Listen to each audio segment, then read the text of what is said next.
கோவை ஜீவஜோதி கலை தொடர்பகம் பெருமையுடன் வழங்கும் மாதா தொலைக்காட்சியின் அறம் செய் நிகழ்ச்சிக்கு உங்களை வரவேற்பதில் மற்றற்ற மகிழ்ச்சி கொள்கிறேன்.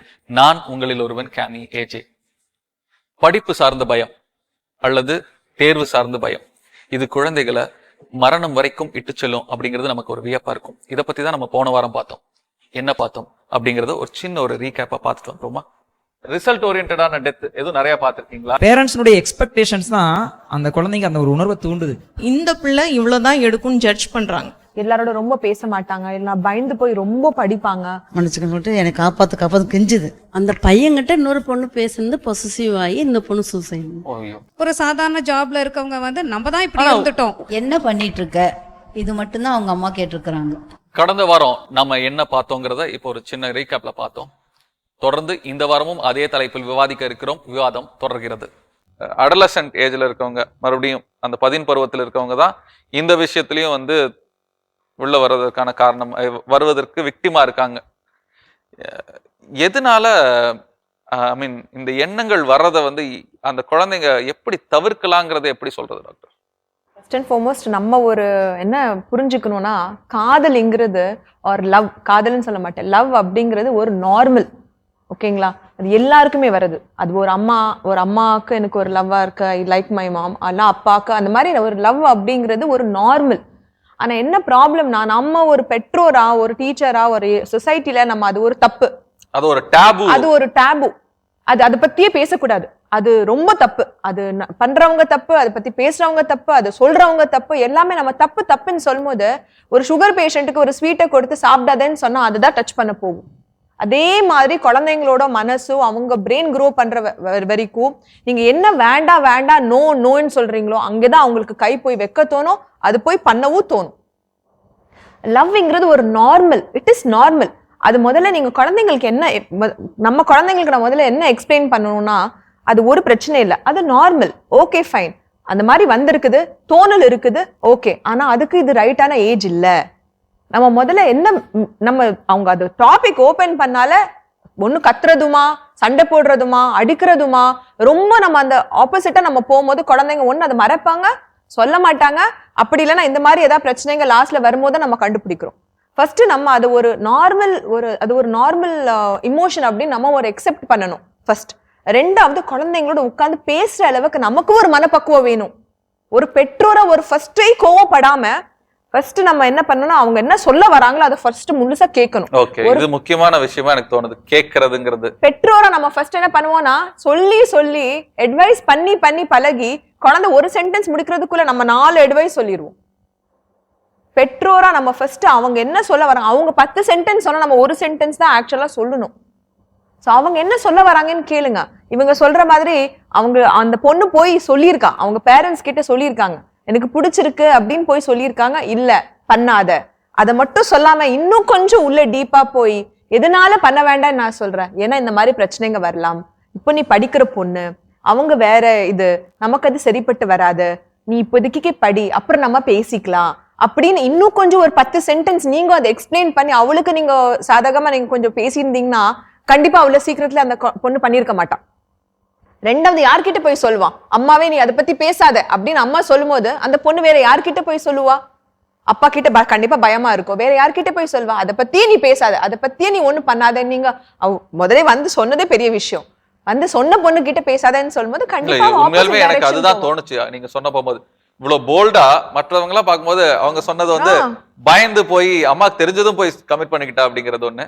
இவங்க சொன்னா அந்த பொண்ணு போல்டா வந்து ஓபன் பண்ணும் போதும் அது ஆக்சுவலா இட்ஸ் வெரி, அந்த ஏஜ்ல வந்து சொல்றதே பெரிய விஷயம். வந்து சொன்ன பொண்ணை நம்ம அப்படியே ஸ்டாப் பண்ணி பிளாக் பண்ணி இந்த மாதிரி பண்ணிட்டோம். ஸோ ஆஸ் அ ஒரு பெற்றோரா நம்ம என்ன யோசிக்கணும்னா, ஃபர்ஸ்ட் அண்ட் ஃபார்மோஸ்ட் குழந்தை முதல்ல பேசுறதுக்கு எவ்வளவுத்துக்கு வெளியே வர வைங்க.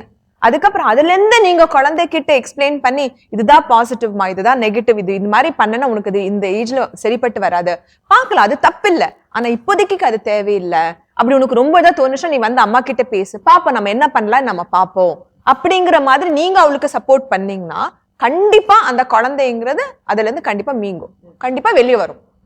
எகைன் வந்து பேரண்டிங்னு பார்க்கும்போது எல்லாம் எதுக்கு எடுத்தாலும் அம்மா அம்மா அம்மான்னு அம்மாட்ட தான் வராங்க. ஆமா கண்டிப்பா என்னோட ஃபீல் என்னன்னா அப்பாவும் வந்து ஈக்குவல் பார்ட் இருக்கிறாங்க. கண்டிப்பா பட் என்ன விஷயம்னாலும் அப்பா அம்மாருங்க வந்து அம்மாட்ட கேட்டுக்கோ, அம்மாட்ட கேட்டு வாங்கிக்கோங்கும் போது அவங்க வந்து நம்ம ஒரு கெட்டது செஞ்சாலும் வந்து நல்லது பொதுவாவே பொதுவாவே ஒரு அம்மாவா இருந்தா நீங்க யோசிச்சு பாருங்க, உங்களுக்குள்ளே ஒரு கர்வம் இருக்கும். என் பொண்ணு என்கிட்ட தான், என் பொண்ணோ என் பையனோ என்கிட்ட தான் அப்ரோச் பண்றாங்க, எதுவா இருந்தாலும் என்கிட்ட தான் வராங்க, என் கணவன் கிட்ட போறதோடவும் அப்பா கிட்ட போறதோடவும் அம்மாவா என்கிட்ட தான் அப்ரோச் பண்றதுல நிறைய இருக்காங்கன்னு சொல்லி. அப்போ அம்மா, அதுவும் குறிப்பா இந்த மாதிரியான எமோஷனல் விஷயங்கள் அந்த அந்த குழந்தைக்குள்ள ஒரு இறக்கும் அளவுக்கு தாக்கம் ஏற்படுத்தக்கூடிய விஷயத்த வந்து தன்னோட நல்ல இலகுவா பேசக்கூடிய அம்மா கிட்ட சொல்றதுக்கு தானே அந்த குழந்தை ஆசை, ஐ மீன் முதல்ல வந்து பழகிறதுக்கு வரும், அம்மா கிட்ட சொல்றதுக்கு தானே வரும் பழக்கமாவே. வரலாம், அது வந்து நேச்சுரல் தான். பட் அது என்னன்னா ஒரு சின்ன சின்ன திங்ஸ்ல இருந்து ஆரம்பிக்குது. நம்ம குழந்தைங்க வந்து சின்னதா இருக்கிறப்பவே வந்துட்டு நம்ம அப்பாட்ட கேட்டா கிடைக்காது, அம்மாட்ட கேட்டா கிடைக்கும்னு சொல்லி அது நம்ம பேரண்ட்ஸ் தான் பழக்கிடுறோம். அது அப்படியே Correct. அவங்களும் அப்படியே இதாயிராங்க. பேரண்ட் வந்து அப்பா வந்து அதை அப்படி பழக்கி அது அப்பா அப்படி இருக்க கூடாதுங்கிறது உண்மைதான். இருக்கக்கூடாதுங்கிறதா எங்களோட கருத்து. பெற்றோரா இருக்கும் போது நீங்க சொல்றது ஒரு அப்பாவோ ஒரு அம்மாவோ இவங்க ஒரு இது சொன்னாங்க, நீ மட்டும் கம்மியா மார்க் வாங்கினா அப்பா உன்னை பிச்சு விட்டுருவாங்க. ஆனா அம்மா நைஸா பேசிடுறாங்க. அது ஒரு பேரண்டிங்ல இருக்கும்போது 2 பேர் ஒரே ரோல் தான் எடுக்கணும். நீங்க இதா சொல்லி நீங்க அதா சொல்லி அம்மா அப்பா கிட்ட சொல்லாம இருந்தா அப்பா அம்மா கிட்ட இந்த மாதிரி கவர் பண்ணும்போது குழந்தைங்க யார்கிட்ட பிளே பண்ணலாங்கிறது அவங்களுக்கு தெரிஞ்சு போயிடும். அதனால இப்ப ஏதாவது பிரச்சனை, இந்த மாதிரி பிரச்சனை இருக்குதுன்னா நீங்க குழந்தைகிட்ட பேசினா அடுத்தது முடிச்ச உடனே நீங்க அப்பாவும் அம்மாவும் உட்கார்ந்து கலந்து பேசி அது என்ன டிசைட் பண்றீங்க அதுக்கப்புறம் குழந்தையோட 3 பேரும் சேர்ந்து பேசணும். ஏன்னா அப்பா ஏதாவது சொல்லக்கூடாது, பரவாயில்ல அதெல்லாம் அப்புறம் பாத்துக்கலாம் அப்படி இப்படின்ட்டு இவங்க இல்ல நீ பண்ணவே கூடாது. 2 பேரும் ஆப்போசிட்டா குழந்தைகிட்ட பேசும்போது குழந்தை கன்ஃபியூஸ் ஆயிரும். அதுக்கு முன்னாடி நீங்க பெற்றோர் 2 பேரும் முதல்ல பேசிக்கிங்க, நீங்க 2 பேரும் முதல்ல என்ன சொல்ல வரீங்கன்னு டிசைட் பண்ணிக்கிங்க. அதுக்கப்புறம் குழந்தையோட உட்கார்ந்து 3 பேரும் சேர்ந்து இது அவ்வளவு நல்ல விஷயம் இல்ல, பாக்கலாம் என்ன பண்ணலாம் நம்ம டிசைட் பண்ணலாம் அப்படிங்கிற மாதிரி நீங்க பேசணும். Okay fine doctor. இப்போ அது பெற்றோரோட பகுதியில இருந்து இந்த காதலுக்கு வந்து எதிர்ப்பு தெரிவிச்சா இறக்குறதுங்கிறது ஒண்ணு. ஆனா அவங்களுக்கு தெரிஞ்சிருக்கவே வாய்ப்பு இருக்கு. அது நிறைய பெற்றோர்களுக்கு வந்து அந்த குழந்தை வந்து காதலுக்கு தெரிஞ்சிருக்க வாய்ப்பு இல்லை. அதுல ஒரு தோல்வி வரப்போம் போது, இல்ல அவங்க சொன்ன மாதிரி அவங்க வேற யாருடைய சும்மா பேசிட்டு இருக்கும் போது பார்க்கும்போது பாசிட்டிவ்னஸ் எல்லாம் வரப்போம் போது அது இறந்துடுறாங்க. அது பெற்றோர்களுக்கு தெரியவே தெரியாத ஒரு விஷயம். அது தெரிஞ்சுக்காதது அவங்க குறையா நம்ம சொல்லவும் முடியாது. ஏன்னா அது மறைச்சதான் பண்றாங்கும் போது தெரிஞ்சிருக்கிறது அதுல ஒண்ணும் குறையாவும் சொல்ல முடியாது பெற்றோரை. அப்படி இருக்க போகும்போது அந்த குழந்தைகளை எப்படி நம்ம காப்பாற்ற முடியும்? ஃபர்ஸ்ட் காப்பாத்துறதுக்கு முன்னாடி எப்படி நம்ம பிக்கப் பண்ண முடியும், சாஃப்டா நம்ம எப்படி நம்ம குழந்தைங்க, அவங்க கண்டிப்பா சொல்லியிருக்க மாட்டாங்க. ஆனா கண்டிப்பா நீங்க பாத்தீங்கன்னா 2-3 விஷயம். இந்த நார்மலா இந்த லவ் பண்றவங்க பாத்தீங்கன்னா நிறைய கிஃப்ட்ஸ் வீட்டுக்கு வரும், ஃப்ரெண்ட்ஸ் கொடுத்தாங்கன்னு சொல்லுவாங்க. அதனால ரொம்ப காஸ்ட்லியான ஒரு கிஃப்ட் வீட்டுக்கு வருதுன்னா கண்டிப்பா உங்களோட குழந்தை சுத்தி யாரு ஃப்ரெண்ட்ஸ் இருக்காங்க, எங்க இருக்காங்க, அவங்க பேரண்ட்ஸ் என்ன, அதெல்லாம் நீங்க கண்டிப்பா உங்களுக்கு தெரிஞ்சிருக்கணும். எத்தனை ஃப்ரெண்ட்ஸ் இருக்காங்க, அவங்க பேரண்ட்ஸ் எப்படி, அவங்களோட பேக்ரவுண்ட் எப்படி. வீட்டுக்குள்ள ஒரு காஸ்ட்லியான ஒரு ஏதாவது ஒரு செயின் வருதோ ஒரு நெக்லஸ் வருதோ ஏதாவது வருதுனோ சும்மா அப்படியே வராது. அதனால ஒரு பெற்றோரா நீங்க கண்டிப்பா கிஃப்ட் கண்டிப்பா தெரிஞ்சிருக்கும். நீங்க அதுக்கிட்டு போய் அவங்க இல்லாத டைம்ல போய் ரூம் எல்லாம் செக் பண்ணி அப்படியெல்லாம் சொல்ல வரல. ஆனா கண்டிப்பா உங்க கண்ணுக்கு அந்த மாதிரி ஒரு கிஃப்ட்ஸ் கண்டிப்பா உங்களுக்கு தெரிஞ்சிருக்கும். 2வது பாத்தீங்கன்னா அவங்களோட யூஷுவலோட அந்த ஃப்ரெண்ட்ஸ் சர்க்கிளோட அடிக்கடி வெளியே போறது, ரொம்ப லேட்டா உள்ள வர்றது, நாங்க எல்லாம் ஃப்ரெண்ட்ஸ் ஒன்னா போறோம் அப்படிங்கும்போது ஓகே நீ போய்க்கோ ஒன்னும் பிரச்சனை இல்லை. மீன் டைம் அவங்களோட ஃப்ரெண்ட்ஸுக்கு ஃபோன் பண்ணி அவங்களோட அம்மா கிட்ட ஃபோன் பண்ணி அவங்களும் போயிருக்காங்களா நீங்க ஒரு கவுண்டர் செக் பண்ணிக்கிங்க, யாரோட போறாங்கன்னு உங்களுக்கு தெரியும். இப்போ பள்ளிக்கூடங்கள்ல பார்க்க போகும்போது 10வது 12வது படிக்கக்கூடிய குழந்தைகள் அதிகமா சூசைட் கமிட் பண்ணிக்கிறத பத்தி பார்த்தோம்.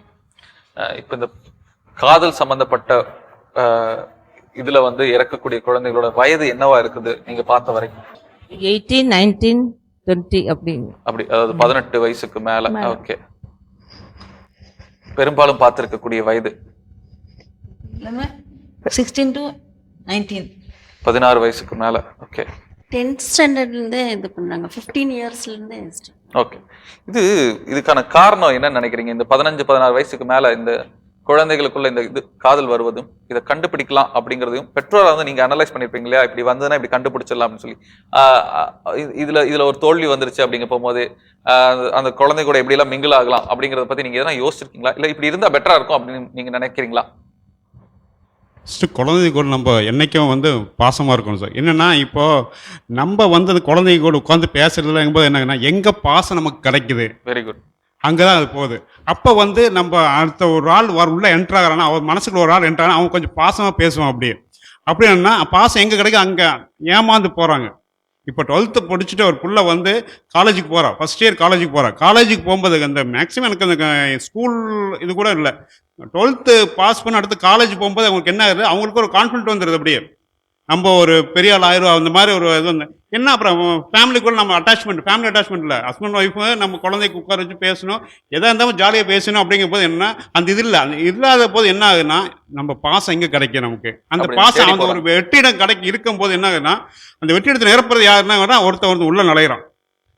அது வந்து நான் அதுதான் ஃபர்ஸ்ட் ஊண்டுதல் யாரோ ஒருத்தங்க நுழையிறது உள்ள நுழையிறான். அப்போ என்ன அது வந்து தப்புன்னு சொல்லி நம்ம உணர்த்தோம். எப்போ நமக்கு உணர்னா அந்த புள்ள ரூட் வேற மாதிரி போகுது அப்படின்னு நமக்கு தெரியுது. அதை வந்து நம்ம என்ன பண்றோம், இத்தனை நாள் குழந்தைய பத்தி நம்ம கவனிக்க வேலை விட்டுட்டோம். ரெண்டாவது ஒரு தப்புக்கு போகும்போது என்ன பண்ணோம்னா நம்ம அதை தடுத்து நிறுத்துறோம். அப்போ அது வந்து அது தப்பா, அந்த குழந்தைக்கு எதுனா தப்பா தோணுது. அது சரிதான். ஓகே, இந்த அவங்க சொன்ன பாயிண்ட் கண்டிப்பா நான் இந்த 18 வயசு மேல இருக்கிற நிறைய பேருக்கு செல்ஃப், நம்ம இப்ப டிராமா, நம்ம ஒரு ஸ்டேஜ்ல டிராமா பண்றோம் அப்படின்னு வைங்க, எல்லாரும் எங்களை தான் பாக்குறாங்க, நான் கரெக்டா இருக்கணும் அப்படின்ற ஒரு தோணல் இருக்கும் அந்த வயசு குழந்தைங்களுக்கு. எல்லாரும் என்னதான் பாக்குறாங்க, எல்லாரும் என்ன பத்தி தான் பேசுறாங்க அப்படின்னு தோணும்போது அவங்க எப்பவுமே கரெக்டா இருப்பாங்க அப்படின்னு அவங்க நினைச்சுக்கிறாங்க. ஆனா எல்லாரும் அதை பத்தி அவங்க ரொம்ப நல்லா இருக்காங்கன்னு சொல்ல மாட்டாங்க. யாராவது ஒரு பையனும் ஒரு பொண்ணு தான் சொல்லுவாங்க, ஓ இன்னைக்கு நல்லா இருக்கு பாக்குறதுக்கு, ஓ நீ அந்த மாதிரி அவங்க சொல்ல அவங்களுக்கு ஒரு நல்ல எண்ணம் வருது அந்த பர்சன் மேல. ஏன்னா அவங்களுக்கு அந்த ஸ்டேஜ் அப்படி. Fine, correct. அப்ப அந்த காதல்ல விழுகிறாங்க. அப்போ ஒரு கட்டத்துல அவங்க இல்லாம போகும்போது சூசைடுக்குள்ள இல்லாம போகும்போது இல்ல வீட்டுக்கு தெரிஞ்சு அதுக்குள்ள. அப்போ ஒரு குழந்தை முதல்ல எனக்கு இந்த மாதிரி ஒரு எண்ணம் வந்துருச்சு, நான் இதுல இருந்தேன், இந்த மாதிரி ஒரு எண்ணம் வந்துருச்சு அப்படின்னதும் அப்பா அம்மா கிட்ட அந்த குழந்தை எப்படி அப்ரோச் பண்ணணும். இதுல பெற்றோர்கள் ஃபைன், நம்ம பெற்றோர்கள் இப்படி அப்ரோச் பண்ணுங்கன்னு சொல்றோம். குழந்தைங்க கிட்டயும் சொல்ல வேண்டியது இருக்கு. இப்ப அவங்க குழந்தை கிடையாது, அடலசன்ட்ல இருக்கவங்க, 18, 16 வயசுக்கு மேல இருக்கவங்க, சொன்னா புரிஞ்சுக்க கூடியவங்க, குழந்தை அவங்க கிட்ட நம்ம சொல்லலாம் இல்லையா, எப்படி வந்து நீங்க அப்பா அம்மா கிட்ட அப்ரோச் பண்ணுங்கன்னு சொல்லிட்டு. அதுவும் ஒரு படிப்பணியா இருக்கும். ஸோ இப்ப நீங்க சொன்னீங்கன்னா, டாக்டரா வந்து நீங்க சொன்னீங்கன்னா, பெற்றோர்கள் அவங்க குழந்தைகிட்ட இப்படி இருந்ததுன்னா நீ வந்து என்கிட்ட சொல்லிடுடா அப்படிங்கறதையும் சொல்லி வச்சுக்குவாங்க. அதுக்கு பெட்டரா இருக்கும்னு நினைக்கிறேன். குழந்தைங்க கண்டிப்பா 2 விஷயம் ஞாபகம் வச்சுக்குங்க. ஒரு கல்யாணம், ஒரு லவ், கண்டிப்பா அது நார்மல். நான் ஃபர்ஸ்டே சொல்லியிருக்கேன், அது நார்மல். அதுல எந்த பயமும் இல்லை, அதுல எந்த தப்பும் இல்லை.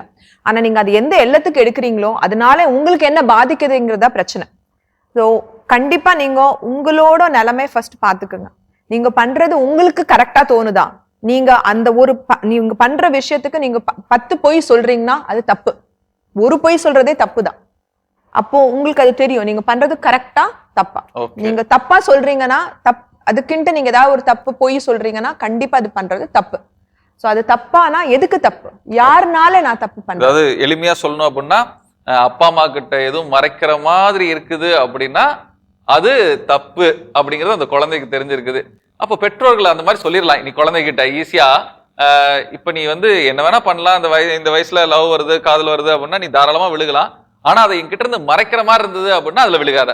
நீ அதுக்கு ஒரு பொய் சொல்ற, if you say a lie, நீ அதுக்கு ஒரு பொய் சொல்ற, ஒரு 2 பொய் சொல்றேன்னா கண்டிப்பா நீ பண்றது தப்பு தான். அத பெற்றோர்கள் குழந்தைகிட்ட சொல்லிடலாம்னு நினைக்கிறேன். கண்டிப்பா பொய் சொல்ற மாதிரி இருந்ததுன்னா அதை பண்ணாத, என்கிட்ட தைரியமா சொல்ல முடியும்னா அதை என்னவா இருந்தாலும் பண்ணுன்னு. இப்போ வந்து நாங்க லவ் மேரேஜ் தான். அதுக்கப்புறம் ஆனா எங்க பாப்பாவுக்கு வந்து ஃபர்ஸ்ட்ல எங்க ஹஸ்பண்ட் வந்து சொல்லுவாரு, அம்மா லவ் பண்ணி கல்யாணம் பண்ணது தான் இப்படி இருக்கேன் அப்படின்னு சொல்லுவாரு. நானும் வந்து உங்க அப்பா கல்யாணம் நான் நல்லா படிச்சு வேற மாப்பிள்ளை கல்யாணம் தான் நான் சொந்த வீட்டுல நல்லா இருந்திருப்பேன் அப்படின்னு நான் சொல்லுவேன். 2 பேரும் சொல்ற பாப்பா கேட்பாங்கல்ல, பாப்பா நீயும் பாத்துக்கோ, நல்ல பையனா கல்யாணம் பண்ணணும், இந்த மாதிரி எல்லாம் பண்ணினா அப்புறம் நீ இந்த மாதிரி அம்மா மாதிரி தான் கஷ்டப்படணும் அப்படின்னு நம்ம சொல்லும் போது அவங்களுக்கு ஒரு எண்ணம் தோணுது, ஓ அப்படியா நம்ம நல்லா படிக்கணுமா அப்படின்னு. ஆமாம்மா நான் வந்து அப்பா மாதிரி எல்லாம் பண்ண மாட்டோமா, நான் நல்லா அதை பண்ணுவேன் அப்படின்னு சின்ன வயசுலயே நம்ம கேஷுவலா பழகுறோம். நாங்க பழகும் போது அது சின்ன விஷயம்லாம் எங்க கிட்ட சொல்லிடுவாங்க. Correct, very good. அதாவது அப்ரோச் டுவர்ட்ஸ் கிட்ஸ். பயங்கரமான பணக்காரர், வேலைக்கு 10 ஆள் எல்லாமே இருக்கு, எடுத்து துணி வைக்கிறாங்க, பாத்ரூம் தண்ணி எல்லாமே வச்சிருவாங்க, சாப்பாடு விட்டுருக்கு, ஆள் இருக்கு. அந்த பையனுக்கு 11th படிக்கிறான், +1. தமிழ் அவ்வளோ வராது. அப்போ 2-3 தடவை வந்து அட்டன் பண்ணிட்டு வந்துட்டான். நிறைய தடவை அட்டன் பண்ணியிருக்காரு. ஓகே. அப்போ ஒரு தடவை பர்சனலாக கூப்பிட்டு எப்போ இப்போ அடிக்கடி பண்ணுறேன் இந்த மாதிரி, உனக்கு என்ன இல்லாமல் இருக்குது சிஸ்டர்? எனக்கு எல்லாமே இருக்குது, ஒன்றே ஒன்று இல்லை, எங்கள் அப்பா வருவார் எப்போன்னு தெரியாது, நைட்டு கம்ப்யூட்டர் உட்காருவார், மறுபடியும் கலைஞ்சி தூங்குறதுக்குள்ளே போயிடுவார். இந்த இருக்கிறதுக்குள்ளே எங்கள் அப்பா நான் பார்க்குறதில்ல, எங்கள் அப்பா கூட பேசுகிறதில்ல. அப்படி ஏதாவது கேட்டால் அம்மா சொல்கிறாங்க மெசேஜ் அனுப்பிடுவாங்க அப்பாவுக்கு, ஃபோன் அடி. அப்புறம் அந்த ரூமில் தான் மாற்றி ஃபோனில் பேசுகிறாங்க எங்கள் கூட. இது எனக்கு ரொம்ப வருத்தமாக இருக்குது. என் ஃப்ரெண்ட்ஸ் சொல்கிறாங்க எங்கள் அப்பா நல்லா பேசுகிறாங்க, நாங்கள் சினிமாவுக்கு போனோம், அங்கே போனோம், இங்கே போனோம் சொல்கிறாங்க. ஆனால் எங்கள் அப்பா என் கூட பேசலை. அதனால தான் எனக்கு அந்த வருத்தத்தில் தான் நான் வந்து அவர் சொன்னதுதான் அந்த கேப், அந்த இடையில வர அந்த கேப்ப வந்து அந்த குழந்தைக்கு அது காதல் வரல, ஆனா மரணம் வந்து விட்டது. வேற எதுவும் மரணங்கள் காதலால் சம்பவிக்கப்பட்டதை நீங்க பார்த்திருக்கீங்களா இந்த குழந்தைகளுக்கு? ஒரு வகையாக நம்ம என்ன சொல்கிறது, சாணி பவுடர் சொல்லுவாங்க இல்லையா, குடிச்சிட்டு ஃபோன் பண்ணுறான், ஃப்ரெண்டு குடிச்சிட்டு தான் சொல்லிட்டு. ஆக்சுவலாக நல்லா படிக்கிற பையன், அப்துல் கலாம்ட்டு அவார்டு வாங்கியிருக்கான் பேசுகிற அந்த ஆக்டிவிட்டினால.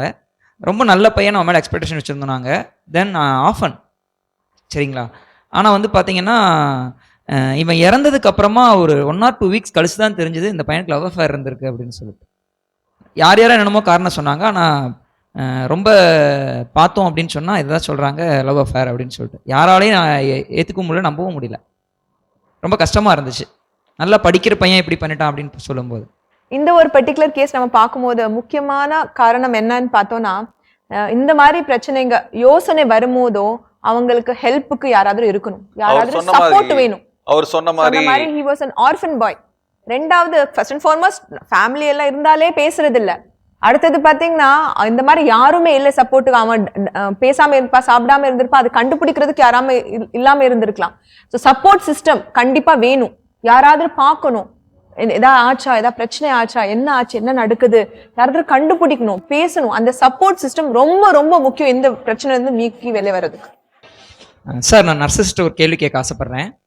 மேடம், உங்ககிட்ட சூசைட் அட்டன் பண்ணி வராங்க இல்லைங்களா குழந்தைங்க, பேரண்ட்ஸ் சார்பாக அவங்க உங்ககிட்ட என்ன ஷேர் பண்ணிக்கிறாங்க, நாங்கள் பண்ணுற தப்பை எந்த விதத்தில் உங்ககிட்ட சொல்கிறாங்க, தயவுசெய்து சொல்லுங்களேன். ஓகே, இது வந்து பேரண்ட்ஸ்க்கு வந்து தெரிஞ்சுக்க வேண்டிய ஒரு விஷயம்.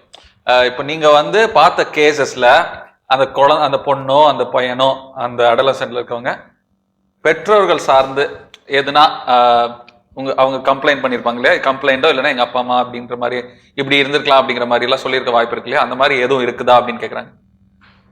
சில குழந்தை சொல்லுவாங்க, அப்பாவுக்கு இது தெரியாதுங்க, எல்லாம் அம்மாவுக்கு தெரியும், எங்கள் அம்மா எனக்கு அட்வைஸ் பண்ணியிருக்கலாம், எங்கள் அம்மாவும் சேர்ந்து என்னை விட்டுட்டாங்க, எனக்கு என்ன முடிவு எடுக்குன்னு தெரில, இந்த முடிவு நானாக எடுத்த முடிவு தான், நான் யார்கிட்ட சொல்ல கிடையாது, இதுக்கு காரணம் முழு காரணம் நான் தான், எனக்கு வந்து வழி நடத்துறதுக்கு யாரும் இல்லை.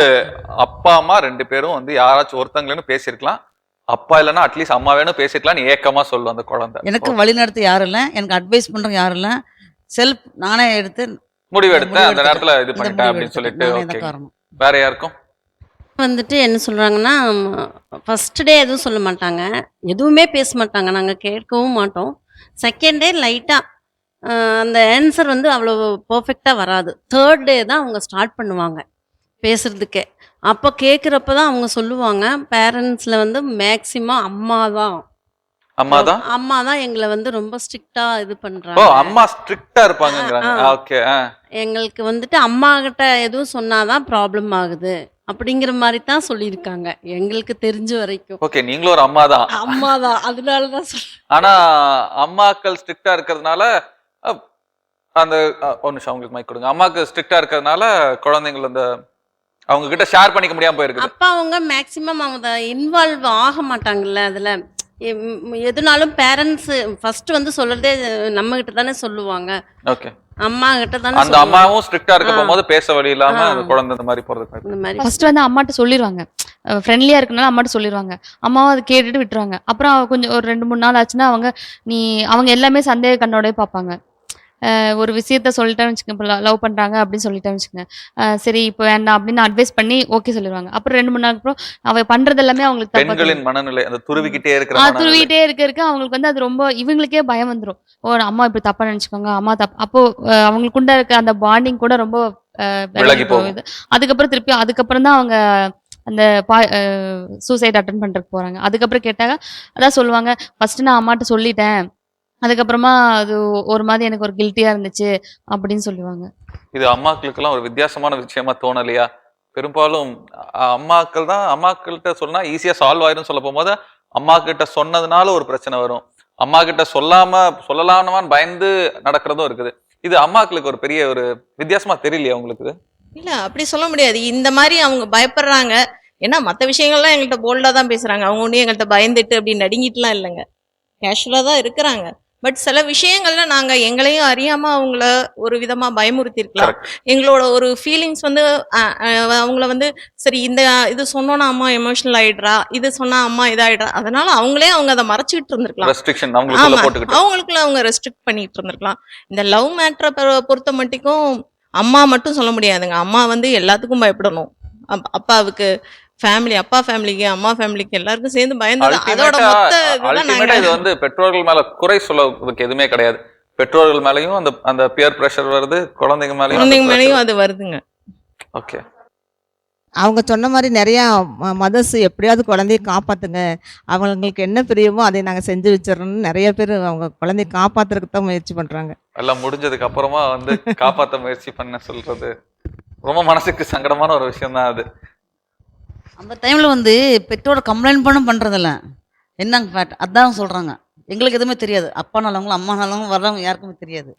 ஆனால் அந்த குழந்தைய இறுதி கட்டத்தில் வந்து சொல்கிற ஒவ்வொரு விஷயங்கள் வந்து அது யார் குறைன்னு சொல்லி தெரியுது. அவங்க கடைசி சொல்கிறாங்க, அப்பா அம்மா சொல்கிறாங்க, நான் கேட்டிருக்கலாம், ஃப்ரெண்ட்ஸுக்கிட்ட யார் சொல்ல, அம்மாட்ட தான் சொன்னேன் அப்படி அவங்க தான் சொல்கிறாங்க. அந்த வாயில் அவங்க வாயில், அதாவது அப்பா அம்மா சொன்ன பேச்சை கேட்டிருந்தா நான் இப்படி ஆயிருக்க மாட்டேனேன்னு புலம்பக்கூடிய அவங்க வாயில் சொல்கிறாங்க அவங்களே. ஓகே. ஸோ அப்பா அம்மா பேச்சை கேட்டிருந்தாலும் இந்த சூழ்நிலைகள் தவிர்க்கப்பட்டிருக்கலாம். அப்பா அம்மா குழந்தைய பேச்சு கேட்டிருந்தாலும் இந்த சூழ்நிலை தவிர்க்கப்பட்டிருக்கலாம். குழந்தைங்க பார்த்தீங்கன்னா குழந்தைங்களோட மூளை வளர்ச்சி அவங்க இன்னும் ரெடி ஆகலை. அந்த ரியலைசேஷன் அவங்களுக்கு வர்றதுக்கு ரொம்ப லேட் ஆகுது. அவங்களுக்கு இது ரைட் இது ராங் அப்படிங்கிறது அவங்கனால முடிவெடுக்க முடியாது. அந்த அந்த ஒரு கட்டத்துல நம்ம ஒரு பெற்றோரா அது என்ன டவுட் ஆகி கண்டுபிடிச்சு அவங்க கிட்ட போய் நைஸா பேசி நம்ம அவங்கள கண்டிப்பா அதுல இருந்து வெளியே கொண்டு வந்துடலாம். அதுதான் ஆஸ் அ ஒரு டாக்டரா நான் இன்னைக்கு என்ன சொல்ல வரேன்னா, ஒரு பெற்றோரா இருந்து நம்மளோட தப்பு இல்லை, நம்ம எல்லாமே பெர்ஃபெக்டா பண்ண முடியாது, ஆனா நம்மளோட குழந்தையோட செயல்களை நம்ம அதை கண்டுபிடிச்சு அவங்களுக்கு நம்ம ஹெல்ப் பண்ணி இதுல இருந்து நம்ம கண்டிப்பா மீட்டு கொண்டு வரலாம். ஸோ அந்த குழந்தையினுடைய நடவடிக்கைகள்ல இருக்கக்கூடிய சின்ன சின்ன மாற்றத்தையும் நம்ம கவனம் செலுத்தணும். கண்டிப்பா. ஓகே. ஆனால் அந்த தாய் தான் வந்து அந்த இடத்துல வந்து நான் என்ன வேணா என் சொத்தை வளைச்சிடுறேன், நகையெல்லாம் கொடுத்துறேன், எல்லாம் கொடுத்துறேன், எப்படியே காப்பாற்றி கொடுங்க, கண்ணீர் விடுறது அவங்க தான். அப்பா வந்து வெளியே தான் நிற்பாரு, அவர் கண்ணீர் இல்லையா அந்த இடத்துல அம்மா தான் நிற்கிறாங்க. ஓகே. ஓகே. வேற எதுவும் கேள்விகள்? இல்லை, இந்த மற்ற விஷயத்தெல்லாம் அவங்க வந்து ஜூனியராக தான் இருக்கிறாங்க. இந்த விஷயத்துல மட்டும் குழந்தைங்க வந்து சீனியர் ஆயிடுறாங்க. அப்பா அவங்களுக்கெல்லாம் ஒன்றும் தெரியாது, அம்மா அவங்களுக்கு ஒன்றும் தெரியாது. நாங்கள் அப்படியே நம்மளை வந்து அடக்கி அவங்க ஒரு பெரிய லெவலுக்கு போயிடுறாங்க. அதாவது அதை நம்மகிட்ட அந்த சஜஷன் கூட கேட்க மாட்டாங்கிறாங்களே, அந்த ஒரு இதுக்கு போயிடுறாங்க அவங்க. அப்போது என்னன்னா நம்ம கொஞ்சம் அதட்ட வேண்டிய நிலைமை வருது அவங்களுக்கு. ஓகே. எதுனா இந்த காதல் சார்ந்த விஷயங்கள்ல அது உண்மைதான் நீங்க சொல்றதெல்லாம். ஃபைன். இது அப்படியே தள்ளி கொண்டு போய் கடைசிக்கு அந்த குழந்தைக்கு அது கிடைக்காத பட்சத்துல, இல்லைன்னா கிடைச்சதுக்கு அப்புறம் நீங்க சொன்ன மாதிரி அந்த பொசசிவ்னஸ் அந்த மாதிரியான விஷயங்கள் எல்லாம் வந்து இந்த இது சார்ந்து இறக்கிறதுக்கு போகுது. வேற எதுவும் கேள்விகள் டாக்டர்கிட்ட இல்லை நர்சஸ் கேட்கறதுக்கு இருக்கா? டாக்டர், எனக்கு ஒரு டவுட் இருக்கு. ஏன்னா எனக்கு தெரிஞ்சவங்க ஒரு பொண்ணோட படிக்கிற பொண்ணு, அவங்க வந்து என்ன பண்ணுவாங்களாம், பிளைட் எடுத்து கட் பண்ணிக்குவாங்களாம் கையில. அவங்க கேட்பாங்களாம் வந்து எனக்கு ஸ்கூல்ல வந்து இந்த மாதிரி இல்லை அப்படின்னாக்கா ஷார்ப்னர்ல இருக்கிறத வந்து பென் வச்சு அதை எடுத்து அந்த பிளேட் நல்லா ஷார்ப்பா இருக்கும்ல அதுல கட் பண்ணிக்குவாங்களாம். ஏன் அப்படின்னா அந்த பிளட் கலர் அவங்களுக்கு பிடிக்குமா? அது உண்மையாலுமே அதுதானா இல்ல அடிச்சு கூட அந்த பிளட்ட பாத்துருக்கோம். அப்படி இருக்கிற குழந்தைங்க கூட நம்ம பொண்ணு பழகுறாங்கன்ற மாதிரி இருந்தா பயமா தானே இருக்கும். நம்ம என்ன பண்ணுவோம், அவங்களுக்கு அட்வைஸ் பண்ண அவங்க பேரண்ட்ஸ் கிட்ட கூட்டிட்டு போய் இல்ல போய் கிளாஸ் மிஸ் கிட்ட சொல்லலாம்ல அப்படின்னு சொல்றதுக்கு பயப்படுறோம். அப்ப அந்த குழந்தைங்களை நம்ம குழந்தைங்களை காப்பாத்திக்கணுங்கிறது தானே நம்ம நினைப்போம். அப்படி பழகாதுன்னு சொல்லுவோம். அது தப்பா ரைட்டா? இந்த பழகான்னு சொல்றதை விட முதல்ல அந்த குழந்தைக்கு ஏன் அந்த கையை அறுத்துக்கிற? நார்மலா பாத்தீங்கன்னா இந்த வயசு குழந்தைங்க மேபி ஒரு 12-13 வயசு இருக்குமா, அந்த ஏஜ் 16-16 வயசு, அந்த ஏஜ் குழந்தைங்க ரெண்டு விஷயத்துக்கு, ஒன்னுங்கிறது நம்ம ஏதாவது பண்ணி இறந்துடுறாங்க, இன்னொன்னு அட்டென்ஷனுக்காக. பாத்தீங்கன்னா குழந்தைங்களுக்கு கண்டிப்பா அந்த மாதிரி பண்ணீங்கன்னா இன்னொரு 4 பேர் வந்து கேட்பாங்க, ஓ என்ன ஆச்சு, இப்படி ஆயிடுச்சா, அப்படியா, இப்படி படுதா, வா சீக்கிரம் போல, ஹாஸ்பிட்டல் போலாம், இல்லைன்னா பிரின்சிபல் ரூம் கிட்ட கொண்டு போவாங்க. எல்லாருக்கும் அவங்களுக்கு ஒரு எக்ஸ்ட்ரா அட்டென்ஷன் கொடுப்பாங்க. ஏன்னா அது லேக் ஆகுது. அவங்களுக்கு ஒண்ணு வீட்டுல கிடைக்கல, அப்படி இல்லைன்னா ஃப்ரெண்ட்ஸும் அவங்களை கொஞ்சம் தள்ளி தள்ளி விடுறாங்க. அதனால அந்த ஸ்டேஜ், ஸ்பெஷலி அந்த 14-18 வயசுக்கு ஃப்ரெண்ட்ஸ் ரொம்ப முக்கியம். எல்லாருமே இருக்கணும், ஒரு 4-5 பேர் இருக்கணும். எனக்கு நிறைய ஃப்ரெண்ட்ஸ் இருக்காங்க அப்படின்னு நாங்க சொல்லணும். ஃப்ரெண்ட்ஸ் ஒதுக்குற சான்ஸ் இருக்குது. இல்லைன்னா பேரண்ட்ஸ் பாத்தீங்கன்னா எல்லாரும் ரொம்ப கஷ்டப்பட்டு வேலை பார்த்துட்டு இருக்காங்க, இல்லைன்னா ஒரு குழந்தை யாருக்கிட்ட ஷேர் பண்ண முடியாது. அப்படிங்கிற டைம்ல பாத்தீங்கன்னா டென்ஷன், நான் இப்படி பண்ணா எல்லாரும் என்ன பார்ப்பாங்க, எல்லாரும் என்னை பத்தி என்னன்னு கேட்பாங்க, எல்லாரும் அந்த மாதிரி ஒரு பிஹேவியர் இருக்கிற சான்சஸ் இருக்குது. கவன ஈர்ப்பு மொத்தத்துக்கு வந்து மற்றவங்களுடைய கவன ஈர்ப்பு நான் இருக்கணும். நீங்க முன்னாடியே சொன்ன மாதிரிதான் ஒரு ஸ்டேஜ்ல இருக்கிறோம்னா நான் தான் சென்டர் ஆஃப் அட்ராக்ஷனா இருக்குங்கிறது இந்த வயசுல இருக்கும். ஏன்னா அவங்களுக்கு என்னன்னா மார்க் நல்லா வராம இருக்கலாம், விளையாட்டு போட்டியில நல்லா வராம இருக்கலாம், வேற எதுல அவங்களுக்கு நல்லா பண்ண முடியல, வேற எல்லாரும் அதுல பிரைஸ் வாங்குறாங்க, நான் வாங்குறேன், இது பண்ணா என்ன எல்லாரும் என்ன பாக்குறாங்க, நான் இதை பண்ணிக்கிறேன். ஆனா இதுல அவங்களுக்கு பெருசா எதுவும் ஆகாது, சாக மாட்டாங்க. ஏன்னா ரொம்ப சின்னதா ஏதாவது லைட்டா ஏதாவது பண்ணி அட்டென்ஷனை மட்டும் தான் சீக் பண்றாங்க. அப்போ கண்டிப்பா ஏதோ ஒரு அவங்களுக்கு ஒரு உள் பயமோ இல்லைன்னா அவங்களோட நம்பிக்கை அவங்களுக்கு இல்ல, இன்செக்யூரிட்டின்னு சொல்லலாமா? கண்டிப்பா ஒரு லோ செல்ஃப் எஸ்டீம்னு சொல்வோம். லோ செல்ஃப் தன்னை சார்ந்த ஒரு தன்னம்பிக்கை ரொம்ப கம்மியா இருக்குது, தன்னை சார்ந்த ஒரு இது கூட இல்ல, மதிப்பீடு வந்து கம்மியா இருக்குது. அப்ப இல்லன்னா பாத்தீங்கன்னா என்ன எங்க போனாலும் ஏதாவது சொல்லுவாங்க, என்ன நீ ரொம்ப கருப்பா இருக்கு, என்ன உனக்கு இது கூட நல்லா இல்ல, என்ன உனக்கு படிப்பு கூட சரியா வர மாட்டேங்குது, எல்லாரும் நெகட்டிவா சொல்லிட்டு இருக்காங்க, யாரும் என்ன கண்டுக்க மாட்டேங்கிறாங்க, இது பண்ணா மட்டும் எல்லாரும் என்ன வந்து பாக்குறாங்க, எல்லாரும் என்ன வந்து கேக்குறாங்க, பக்கத்து வீட்டுல வந்து சாயந்தரம் என்ன அப்படி இப்படின்னு எல்லாம் கேக்குறாங்க. அந்த ஒரு அட்டென்ஷனுக்காகவே பண்ற சான்சஸ் அதிகம். டெஃபினட்டா நம்ம முதல்ல இந்த மாதிரி பிரச்சனை இருக்கும்போது ஃபேமிலியை கொண்டு வந்து உட்கார வச்சு ஃபேமிலி எல்லாரும் கிட்ட பேசிட்டு ஆக்சுவல் ப்ராப்ளம் என்னன்னு கண்டுபிடிக்கும். தே வில் பி ஏதாவது ஒரு பிரச்சனை இருக்கும், அது ரொம்ப சின்னதா இருக்கும், ஆனா அந்த ப்ராப்ளம் என்னன்னு கண்டுபிடிச்சு கவுன்சில் பண்ண டெஃபினட்டா அவங்க நல்லா இருப்பாங்க. தற்கொலை எண்ணம் குழந்தைக்குள்ள எப்படி வருது, அதை எப்படியெல்லாம் தவிர்க்கலாம் அப்படிங்கறது தான் நாம பார்த்துட்டு வந்துட்டு இருக்கோம். இதே தலைப்புல தான் அடுத்த வாரமும் விவாதிக்க இருக்கிறோம். அதுவரை உங்களிடமிருந்து விடைபெறுவது நான் உங்களில் ஒருவன் கேமி ஏஜே. இது மாதா தொலைக்காட்சி அறம் செய்.